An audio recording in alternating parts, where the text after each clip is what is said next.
Hi అండి అందరికీ welcome back to Hasini red kitchen. ఈరోజు మన కిచెన్లో అమ్మమ్మలు నాన్నమ్మలు ఎక్కువగా చేసే హెల్తీ అండ్ టేస్టీ వరిపిండి రొట్టెను మెత్తగా ఉండేటట్టు చాలా ఈజీగా ఎలా చేసుకోవాలో చూపించబోతున్నాను. మరి ఇలా నేను చెప్పినట్టుగా వరిపిండి రొట్టెను చేశారంటే ఖచ్చితంగా పర్ఫెక్ట్గా చేస్తారు. ఫస్ట్ టైం చేస్తున్న వాళ్ళైనా సరే ఇలా చేయండి, చాలా బాగా చేసేస్తారు. అలాగే ఈ రొట్టెలోకి వెజ్ కూర కానీ నాన్ వెజ్ కూర కానీ ఏ కూర చేసుకొని తిన్నా కూడా చాలా బాగుంటుంది. మరి ఈ వరిపిండి రొట్టెని సింపుల్ అండ్ టేస్టీగా ఎలా చేసుకోవాలో చూసేద్దామా. ముందుగా స్టవ్ పైన గిన్నె పెట్టేసి దాంట్లోకి ఒక గ్లాసు కానీ లేదంటే ఒక కప్పు కానీ వాటర్ పోసేయాలి. తర్వాత దీంట్లోకి కొంచెం ఉప్పు వేసి దీనిపైన మూత పెట్టేసి స్టవ్ని హై ఫ్లేమ్లో పెట్టేసి నీళ్లు మంచిగా మరిగించుకోవాలి. 2 నిమిషాల తర్వాత నీళ్లు బాగా మరుగుతాయి కాబట్టి మూత తీసేసి స్టవ్ను ఆఫ్ చేసేసి ఏ గ్లాస్తో వాటర్ తీసుకున్నామో అదే గ్లాస్తో ఒక గ్లాసు వరిపిండి తీసుకొని ఇట్లా కొంచెం కొంచెంగా వేసుకుంటూ మంచిగా కలపాలి. మీరు ఏ కొలత ప్రకారం వాటర్ తీసుకుంటారో దాని ప్రకారం సమానంగా పిండి కూడా తీసుకోవాలి. నేను ఒక గ్లాస్ వాటర్ తీసుకున్నాను కాబట్టి ఒక గ్లాస్ పిండి తీసుకున్నాను. అలాగే బౌల్ అయితే బౌల్తో కూడా సేమ్ అలాగే చేసేయండి. తర్వాత ఇదంతా మంచిగా కలిపేసిన తర్వాత దీనిపైన మూత పెట్టేసి ఒక 2 నిమిషాలు ఇలా వదిలేయండి. తర్వాత దీంట్లో నుంచి ఇలా కొంచెం పిండిని ప్లేట్లో కానీ లేదంటే ఏదైనా మిక్సింగ్ బౌల్లోకి తీసుకొని కొంచెం కొంచెంగా నీళ్ళు వేసుకుంటూ మంచిగా కలపాలి. ఎక్కువ నీళ్ళు అయితే అవసరం ఉంటే కొంచెం మాత్రమే అవసరం ఉంటే అది చూసుకుంటూ కలుపుకోండి. పిండి మాత్రం బాగా గట్టిగా ఉంటేనే రొట్టెను చేయడం ఈజీ అవుతుంది. మెత్త కలిపితే మాత్రం అంటుకుంటుంది కాబట్టి కొంచెం గట్టిగా ఉండేటట్టే కలుపుకోవాలి. చపాతీ పిండి కంటే ఇంకా కొంచెం గట్టిగా ఉండేటట్టే కలపండి.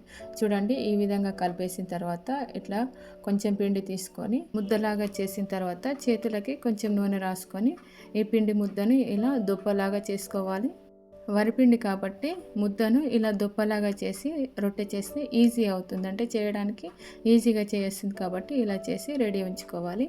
తర్వాత చపాతీలు చేసే పీట తీసుకొని దాని సైజు ఉండేలాగా ఇలా ఒక కవర్ తీసుకోవాలి. దీనిపైన కూడా కొంచెం నూనె రాసిన తర్వాత ఇంతకుముందు ప్రిపేర్ చేసిన రొట్టె ముద్దను ఇలా పెట్టేసిన తర్వాత చేతులతో కొంచెం ఇలా ప్రెస్ చేయాలి. వీలైతే రొట్టె మొత్తం ఇలాగే చేయొచ్చు, కాకపోతే ఇంకా కొంచెం ఈజీ చేయడానికి చపాతీ కోల తీసుకొని దానికి కొంచెం నూనె రాసేసి చపాతీ కోలతోనే చేస్తున్నాను. ఇలా చపాతీ కోలతో చేస్తే రొట్టె అంతా కూడా సమానంగా వస్తుంది, చేయడం కూడా చాలా ఈజీ అవుతుంది. ఇలా కవర్ని తింపుతూ రొట్టె మొత్తం కూడా చేసేసుకోవాలి.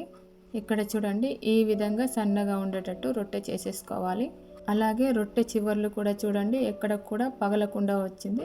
ఇలా రొట్టె చేసిన తర్వాత స్టవ్ పైన ప్యాన్ పెట్టేసి స్టవ్ను హై ఫ్లేమ్లో ఉంచేసి ప్యాన్ బాగా వేడి చేసుకోవాలి. ప్యాన్ బాగా వేడైన తర్వాత మాత్రమే ఇలా రొట్టె వేసేసుకోవాలి.